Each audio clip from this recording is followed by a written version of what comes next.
I turned 34 on a Tuesday. Not a milestone year, not a big number, just a regular day in a regular week, or at least that's how I thought it'd go. Rachel didn't mention anything that morning, just brushed past me in the hallway with a mumbled, "You left the coffee maker on again," before she grabbed her purse and walked out the door. No happy birthday. No card. Not even one of those joking elbow nudges she used to give when she forgot. Just silence and a slammed car door. I didn't think much of it at first. We'd both been busy, tense. Remote work had me locked in the house more than usual, and she'd been buried in meetings for the nonprofit she worked at. I figured she'd make up for it later. A dinner out, maybe a slice of cake. Nothing big. By 5:30, I hadn't heard from her all day, so I did something I hadn't done in years. I bought my own birthday cake. There's this Shell station a few miles down Ridgewood Avenue that carries those little dome-covered cakes with pre-written icing greetings. Most people grab them last minute for coworkers or kids' parties. The guy behind the counter raised an eyebrow when I asked if they had any with just happy birthday and no name. He handed me one with red icing and a smudge where the word birthday had started to melt. I didn't care. When I pulled into our driveway, Rachel's car was already there. The porch light was on, casting that tired yellow glow over the front steps. The blinds in the living room were half drawn, just enough to block a clear view inside, but not all the way closed. The kind of thing you do when you're waiting for someone, or hiding from them. I unlocked the front door and stepped in. The place was dead quiet. No smells of dinner, no music playing like she usually did when she was cooking. Just the hum of the fridge and that odd tension you can feel before a storm hits. She was in the kitchen, leaning against the counter like she'd been standing there for hours. Her phone was on the granite behind her, face down. Her eyes flicked to the plastic cake container in my hands. "You bought that?" she asked flatly. I gave a shrug and a smile. "Well, someone had to. That's when it started." She let out this scoff like I just said something offensive. Then she rolled her eyes, arms crossing so tight across her chest it looked painful. "You didn't have to make me feel bad about it." I blinked. "What? This whole thing?" she snapped, gesturing at the cake like it was a ticking bomb. "Coming home early, acting like I forgot something. It's my birthday." "I know it's your birthday," she said sharply. "You don't have to rub it in." I didn't know what to say. The words felt upside down. "I wasn't trying to guilt you," I said slowly. "I just got a cake, that's all." Rachel ran a hand through her hair, which was already up in a rushed ponytail. Her breathing was uneven. I watched her try to rein herself in, but whatever it was boiling under her skin, it was already bubbling over. "You always do this," she snapped. "Make everything about you, like I'm supposed to drop everything and just celebrate because it's your day." "Rachel, it's not a crime to want a little acknowledgement." "Oh my God," she said, laughing bitterly. "Do you hear yourself? You've been home all day, watching the clock, probably waiting for me to screw up so you could do this." I stood there, cake still in my hands, frozen in the threshold between the kitchen and the hallway. It didn't feel like we were having a fight. Not a real one. Felt rehearsed, like she'd already practiced what she was going to say. "You've been weird lately," I said gently. "What's going on?" "You're what's going on, Ethan," she burst, her voice climbing an octave. "You're always here. Every time I turn around, you're there, with your laptop in the dining room, in the garage, walking into rooms like you're looking for me." "I live here," I said quietly. "You monitor everything," she said, pacing now. "You ask what I'm doing, when I'm going to be back. You check in all the time." "I thought that's what married people do." She stopped mid-step, hand still mid-air from some unspoken gesture. "You're controlling." The word hit me like a slap. Not because it was true, but because I had no idea where it came from. I'd always been the passive one between us. Rachel had the strong personality, the plans, the passion projects. I was the steady base. I made her coffee in the morning, kept the bills on track, handled the house while she chased ideas. "If I'm so controlling," I said, setting the cake down on the counter gently, "why does it feel like you're the one trying to control the narrative right now?" Her face flushed, but not with embarrassment, with panic. Her eyes darted toward the front door. For a split second, I thought she was going to bolt. And then she said it. I ruined everything. Her voice cracked right in the middle of the sentence. Not like someone yelling, more like someone trying not to fall apart. What did you ruin? I asked, taking a step toward her. But just as fast as it slipped out, the walls came back up. She blinked hard, ked in a breath, and hardened. You ruined it, she said, pointing a shaky finger at me. I can't think when you're around. I can't be myself. I feel watched all the time. I stood there, stunned. Not angry, just stunned. Something wasn't right. Her words didn't fit the way she said them. Like she was flipping through a script and reading someone else's part. I knew Rachel. This wasn't her. Or at least not the version I thought I knew. The silence between us thickened until the fridge motor kicked on again. She wiped at her eyes quickly, trying to hide that her face had started to crumble. I looked at her one more time. The woman who once made me blueberry pancakes on a Tuesday just because she saw I was having a rough morning. The same woman who insisted we put up Christmas lights in October just to shake things up. This wasn't about a birthday. It wasn't about cake. Something else had cracked open. Something big. And I could feel it standing in the room with us, between the fridge and the shadows. I didn't press her. I didn't ask who she thought was going to walk through the door before I got there. But I'd be lying if I said the thought didn't hit me hard and fast. I picked the cake back up and said, I'm going to eat this in the garage. She didn't respond. I closed the door behind me, sat on a stool next to the tool bench, and ate 2 slices straight out of the container with a plastic fork. The chocolate tasted fine, but it sat like cement in my chest. Something had changed in my marriage. Maybe it had been changing for a while and I just hadn't seen it. Maybe this wasn't the beginning. Maybe this was me finally catching up to where she'd already been for months.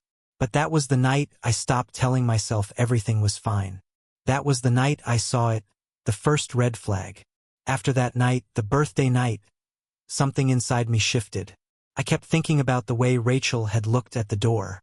Not at me, but past me, like I'd shown up too early for something she hadn't finished hiding. That line she let slip, I ruined everything. It didn't sound like a fight. It sounded like a confession. I didn't say anything the next day, or the day after. I just watched. And the more I watched, the more I started realizing how far I'd been from the truth. It was like I'd been sleepwalking through my own marriage for months. Suddenly, all the weird little things I'd brushed off started snapping into place. For starters, Rachel used to be affectionate. Not over the top, but warm. She'd squeeze my shoulder when she passed me at the sink, kiss my cheek while I typed at the kitchen table.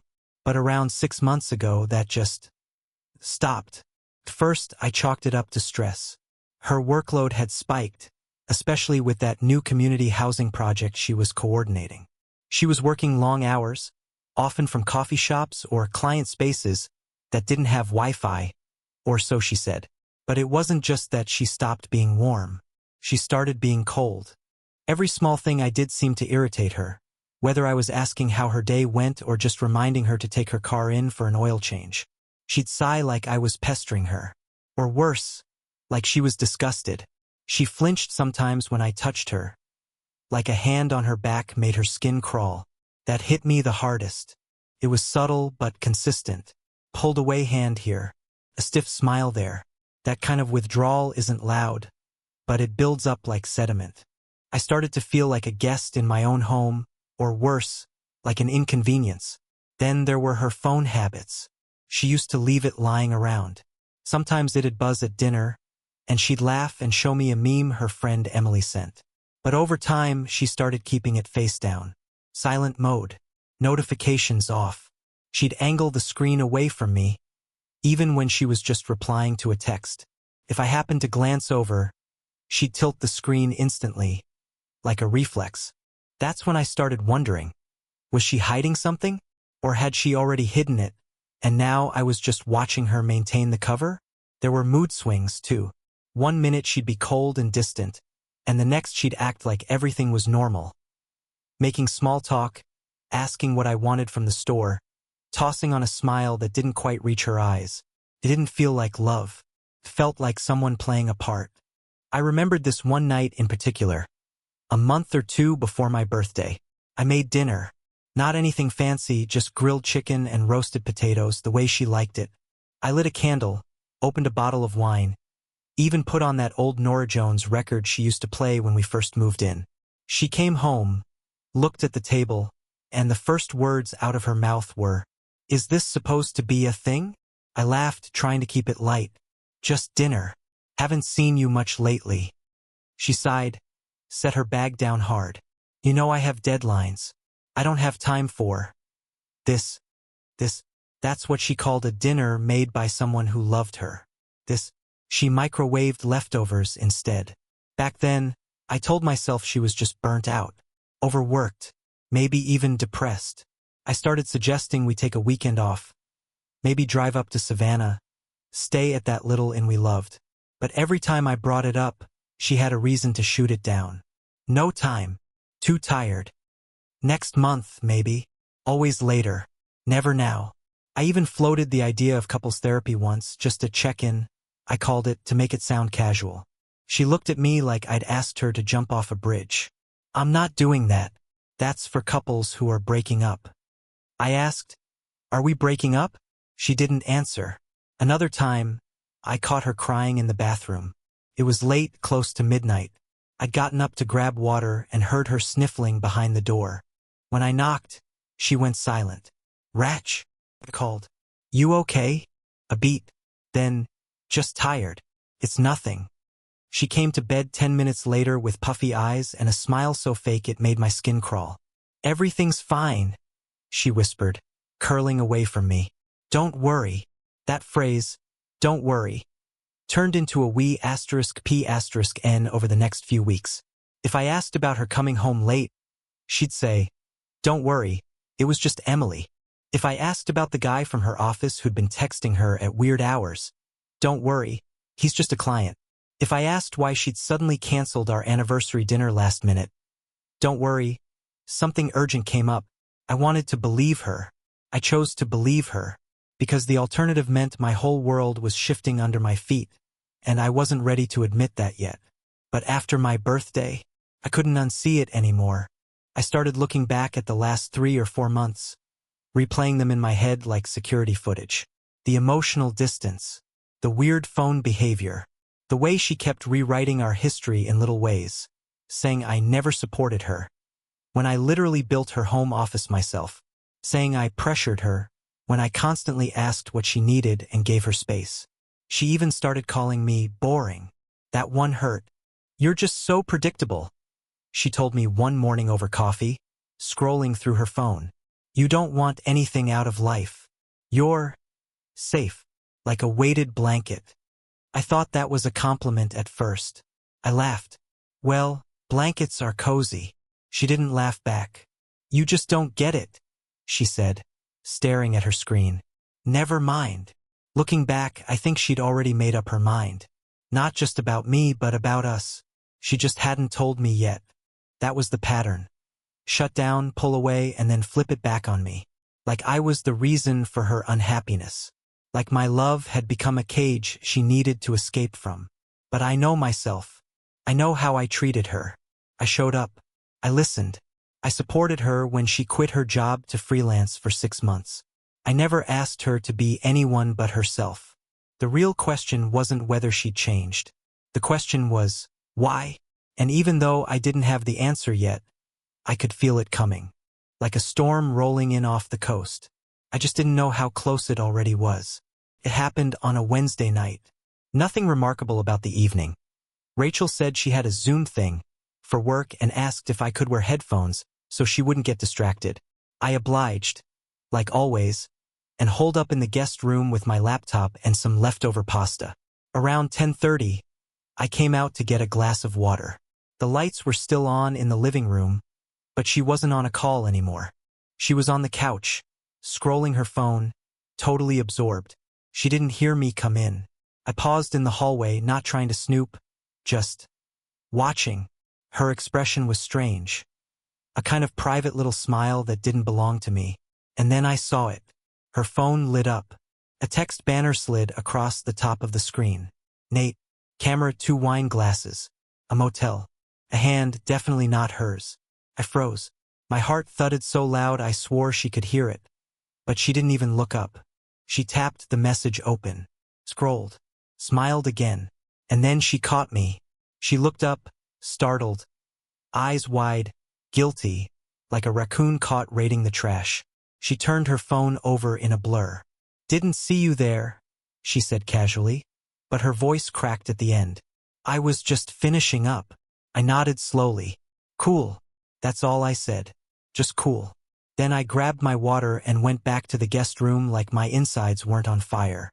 For the next 2 hours, I sat on the bed staring at the wall. The image of that preview burned into my brain. 2 wine glasses. A motel near the highway. A man's hand, the kind of casual in asterisk Macy that doesn't come from business meetings or friendly chats. I waited until I heard the shower running.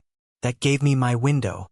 I walked into the living room, picked up her phone from where she'd left it face down on the charger, and felt my stomach twist as it unlocked with the same 4-digit code she'd used since we got married. I didn't want to do it. I hated that I was doing it, but I had to know. I searched Nate's name in her messages. What I found didn't just confirm the worst. It rewrote the past 4 months of my life in real time. The thread went back months. Longer than I had expected. Long, flirty texts, dates arranged, pictures sent, lies coordinated in advance. "Just tell him Emily needed you late again. He buys it every time.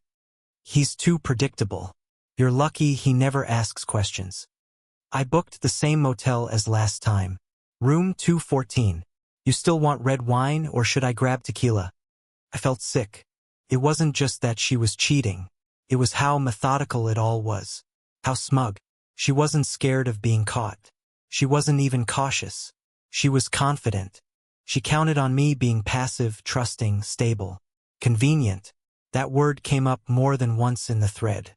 Ethan's convenient. He's safe. This is just different. Different. The messages read like they were written by a stranger using my wife's name. Someone with her face, her job, her clever sense of humor. But not her soul. Not the woman who once told me she loved me most when I was quiet. Because that's when you're noticing everything. I was still noticing. I just hadn't wanted to believe what I saw. There was one photo that broke me more than the rest. It wasn't explicit. Just a mirror selfie. Rachel, leaning into Nate's shoulder, smiling like I hadn't seen her smile in months. Wearing a top I didn't recognize. She looked alive. Like she'd saved her warmth for him. Like I'd been nothing but the leftover space she collapsed into when she ran out of energy. My hands were shaking as I scrolled. My chest hurt. Not metaphorically, but physically, like I'd been hit with something heavy and hollow. At some point, the water stopped running. I could hear her humming lightly in the bathroom, unaware of the hurricane tearing through me in the living room. I quickly put her phone back on the charger, exactly where I found it. Sat back down, breathed, and made a decision. I wasn't going to confront her. Not yet. What could I possibly say that would change any of it? The messages said everything. She'd already had the conversation with Nate, the explanations, the emotional play-by-plays.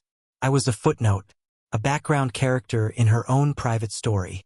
No, she didn't deserve a fight. She didn't deserve closure. She deserved silence. Couldn't sleep that night. I lay awake replaying everything, every dinner that got canceled, every night she needed space.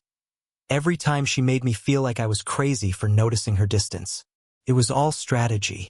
All part of the plan to slowly loosen the bolts on our life until it collapsed just enough to justify stepping over the wreckage.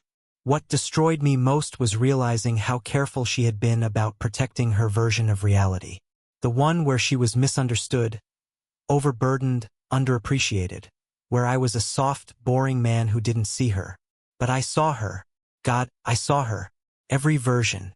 Every shift. And now I couldn't unsee the truth. I spent the next few days watching her with new eyes. I noticed how she timed her replies when she was near me, how she'd forget to bring her phone into the room but always kept it nearby, how she added extra detail when explaining where she was going, Too much detail, the kind people add when they've rehearsed a lie too many times. She smiled a little too hard when she said she had another girls' night coming up. Her outfits suddenly changed. Tighter jeans, newer tops I didn't recognize. Her perfume shifted too, more bold and unfamiliar. Everything about her was curated for someone else now. I had proof. I had motive. I even had the timeline. But I wasn't going to play detective anymore. I was already living in the aftermath. I just hadn't moved out yet. So I started preparing. I changed all the passwords to my accounts. Disconnected the shared cloud storage. Turned off location sharing. Deleted the shared calendar. The one she probably used to make sure Nate and I never overlapped. Then I opened a blank note and started writing. Not a letter. Not an accusation. Just the truth. A short paragraph.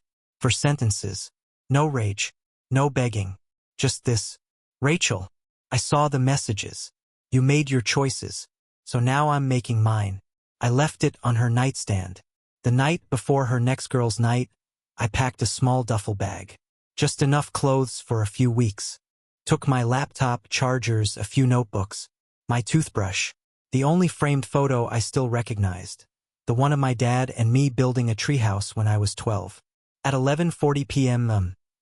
After she'd fallen asleep in the other room, I stepped outside, locked the front door, and got in my car. I didn't slam anything. Didn't make a scene. Just drove away. The same way I'd apparently been erased from her life, piece by piece, until I was nothing but a placeholder she could manipulate and reframe. This wasn't revenge. It was clarity. And I finally had it. I didn't go far that night. Just far enough to breathe. I ended up at this 24-hour diner off the highway, the kind of place that still serves pancakes at midnight and smells like stale coffee and broken dreams. I sat in a booth near the window, duffel bag beside me, wedding ring still on my finger. The waitress didn't ask questions. She just poured my coffee and left the pot behind. It was the first time in months I felt invisible, and I needed that. I needed not to exist in someone else's expectations. I needed to sit in silence and not be called predictable, not be accused of ruining someone's narrative by showing up at the wrong time. I stared at the chipped mug and thought about the last few years with Rachel. The curve of her handwriting. Her stupid laugh when she thought she wasn't being funny. The way she used to dance barefoot in the kitchen when she made French toast on Sundays. But that Rachel, the one I married, she'd been gone for a while. In her place was someone else entirely. Someone who looked right through me and saw a man-shaped inconvenience. A block of reliability in the way of her new story. I'd spent months trying to figure out what I did wrong. But now, finally, I wasn't asking that anymore. Because deep down, I knew. I didn't do anything wrong. I was just no longer part of the version of herself she wanted to be. And instead of facing that with honesty, she rewrote the story in a way where I was the villain or worse, the background noise. After the diner, I drove to a cheap motel on the outskirts of town. Not the one from the photo, not that it mattered. I paid in cash. No paper trail. The room smelled like bleach and old air conditioning, but the bed was clean, and that was enough. The next morning, I called my brother, Aaron, in Kentucky. He picked up on the second ring. Ethan? Everything okay? I didn't know how to answer that, so I just said, "Can I stay with you for a while?" That was all he needed. Of course, you get here when you get here. We hadn't talked much in the past year. Not because of any fallout. Just life. But family has a way of showing up when you finally admit you're drowning. I didn't tell him the full story yet. Just that I needed time. Space. A reset. I spent the next 2 days laying low. I let my phone vibrate itself into a corner. I didn't open any of Rachel's texts. Not yet. I didn't need to hear her justifications. I'd read enough in those messages with Nate to last a lifetime. Instead, I focused on detangling my digital life from hers. I changed every password. Banking, streaming, email, utilities. I logged her out of everything and removed her from the joint account I'd been depositing into every month. I left her the rest. I wasn't interested in revenge. I wasn't going to drain her account or blow up her social media. But I also wasn't going to be her safety net anymore. She'd called me convenient. Safe. Well, I just made myself inconvenient. And gone. I also backed up everything I needed. *TS. Bank statements. Shared calendar events. Photos. Not to use against her. I didn't care to, but just in case. I wasn't naive anymore. And then came the letter. It wasn't long. Just a printed version of the note I'd left on her nightstand, folded in an envelope, placed neatly inside a small box with the spare house key, my wedding ring, and a flash drive of shared photos she might want. I mailed it from a Dropbox 2 towns over. No return address. I didn't want anything back. By the time her next girls' night rolled around, Friday at 7 p.m., if the shared calendar I'd deleted still existed in her head, I was already 3 hours north. Driving with the windows down, just enough wind to make the silence less lonely. I stopped at a diner for gas and a burger, then kept going. I didn't cry. I didn't yell. I didn't turn the music up like a dramatic movie scene.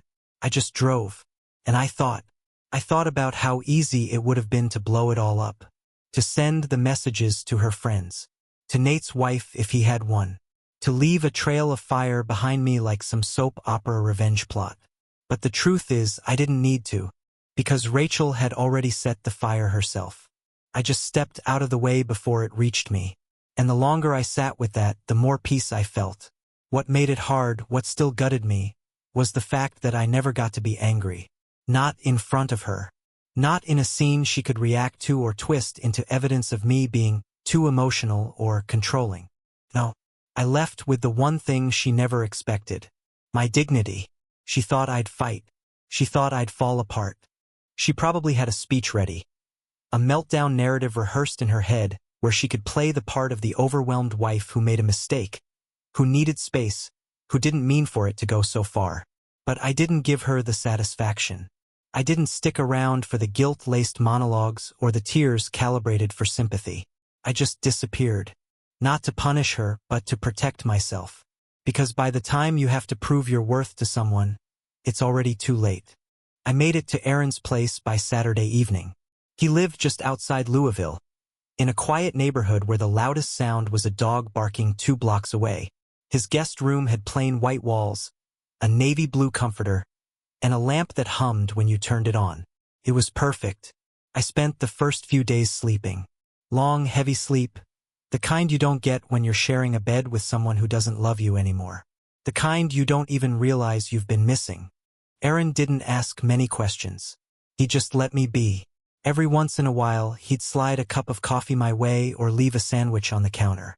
He knew something had broken, but he also knew I wasn't ready to say it out loud yet. I appreciated that more than I could ever tell him. Eventually, I checked my phone. Rachel had called 11 times. Sent 12 texts. The last one was the only one I opened. I don't know where you are. Are you okay? You can't just disappear. Please talk to me. I didn't respond, because that was the first time in months she said please. Not when I begged her to make time. Not when I tried to plan dinners. Not when I asked if we were okay. But now, when the silence was hers. Now it mattered. And I realized, maybe I didn't need to confront her after all. Maybe the silence was the confrontation, because sometimes the loudest thing you can say is nothing at all. By the end of the first week, her tone had changed. At first, Rachel thought I was doing a stunt, that I left just to make a point, to rattle her. The text started off dismissive. I don't know what this is supposed to prove. You're being dramatic. You could have at least had the decency to say something face to face. I read them once, then let them rot in the notification bar. I didn't reply. I didn't block her either. I wanted her to hear the silence, to sit in it the way I had for months. By day 3, the messages grew longer, like she was spiraling in real time. I don't understand why you're punishing me like this. We were supposed to work on things. I was going to explain everything. Don't you think I deserve a conversation? That last one hit me sideways. Deserve. As if the months of deception, the gaslighting, the sheer audacity of calling me convenient while sneaking around with Nate, somehow still entitled her to my time, my energy, my voice. She didn't deserve a conversation. She deserved the echo of her own choices. Still, I watched her unravel from afar. Every message was a window into a crumbling script. One she'd written with herself as the misunderstood wife and me as the dependable fool who'd stick around no matter how much she pulled away. She didn't think I'd leave. Not really. That's what scared her. By day 5, the messages shifted again. From blame to panic. Ethan, please. Just let me know you're okay. I can't sleep. I keep thinking something happened to you. I never meant for this to get so far. I swear. Just call me. That's when I knew it was sinking in. This wasn't a bluff. I was gone. And not in a way that could be patched with a tearful apology or some vague promise to do better. That night, I sat on Aaron's back porch with a blanket and a bottle of beer, watching the wind move through the trees. It was quiet out there. The kind of quiet that doesn't demand anything from you. I didn't feel triumphant. I wasn't basking in revenge. I just felt free. And for the first time in weeks, I started imagining a life that didn't include Rachel. Not because I hated her, but because I couldn't recognize her anymore. The woman I fell in love with wouldn't have needed to get caught to come clean. She wouldn't have laughed at my birthday cake like it was an obligation. She wouldn't have niced my loyalty just to keep herself emotionally comfortable. She would have talked. She would have told the truth even if it hurt. Instead, she'd hidden behind excuses and angles and carefully constructed phrases, all built to maintain control while still getting what she wanted. And now, the silence was control she couldn't handle. The text stopped for a full day. Then, on the 7th night, I got one last message. It was long. I know you probably hate me, and maybe I deserve that. But I need to say this anyway. I didn't mean to lie the way I did. I didn't mean to fall into something I couldn't stop. I didn't plan any of it. It just happened. Nate was someone who made me feel like I still mattered. I got carried away. I was scared and stupid and selfish. And I didn't think you'd ever really find out. I'm sorry. I don't expect you to forgive me. But I wanted you to know it wasn't about you. It was about me feeling lost. And I know that's not enough. But I needed to say it. That was it. No direct denial. No real ownership either. Just a passive apology and a quiet admission. She didn't expect me to know. That told me everything I needed. She wasn't sorry for the affair. She was sorry I saw it. Sorry the mask slipped. Sorry her illusion fell apart before she could reframe it on her terms. That was the final confirmation. The truth didn't require confrontation. It had revealed itself, message by message, photo by photo, lie by lie. And now she was left with nothing but my absence. A blank space in the shape of the man she underestimated. I didn't reply. Not because I didn't have things to say, trust me, I had plenty. But none of them would have made a difference. And honestly, I didn't feel like giving her more of myself just so she could feel better. Sometimes the most powerful thing you can say to someone is nothing. No closure. No dramatic ending. Just a door that never opens again. Aaron asked if I wanted to stay longer. I told him maybe another week. I wasn't ready to go back to Daytona Beach yet. Not to the house, not to the street, not to the routines I used to cling to like a lifeline. That life wasn't mine anymore. I found myself falling into new routines. Morning walks, evening silence, simple dinners with my brother where we talked about everything except Rachel. The ache was still there, but it was quieter now, dulled by time and distance and the relief of not waiting for the next lie to drop. Some nights I'd think about Nate, wonder what kind of guy he was beneath the hotel sheets and charming texts. I wondered if he knew what he was doing, if he cared, if he'd lied to someone too. But those thoughts didn't last long, because it didn't matter who he was. What mattered was who she chose to be around him. And she chose a version of herself that didn't include me. Let her have him, I thought. Let her have the motel rooms and the excuses and the thrill of sneaking around. Because in the end, you can't build something real on the ashes of betrayal. You can't call it love when it requires a lie to survive. She said she felt lost. Well, now she was. Not because I made her feel that way, but because she ran so far from the truth. She forgot where home even was. I didn't need to remind her. I just needed to keep walking. Just when I thought it was over, I got a call from someone I didn't expect. Hannah, Nate's wife. Her voice was steady, but I could tell she'd been through hell too. I think we should talk, she said. What followed was a brutal comparison of timelines, screensh asterisk ts, receipts, everything. Turns out Rachel wasn't just one affair deep. She was part of a long-running lie, and Nate? He wasn't single. He was using Rachel like she used me. Hannah filed for divorce and went scorched earth, taking his career down with him. Rachel didn't end up with a new man or a new life, just fallout. She thought she was walking toward something better. But she was just another secret, another thrill that didn't last. She lost both of us. And the worst part? Nate never even looked back. I never went back. Stayed with Aaron until I found a small apartment across town. No shared calendars, no echoes of betrayal. Just peace. Rachel told mutual friends I vanished without warning. Let her. The truth didn't need defending. I chose silence over drama. Healing over explanation. She needed a show. I gave her a blank screen. And in that quiet, I found myself again.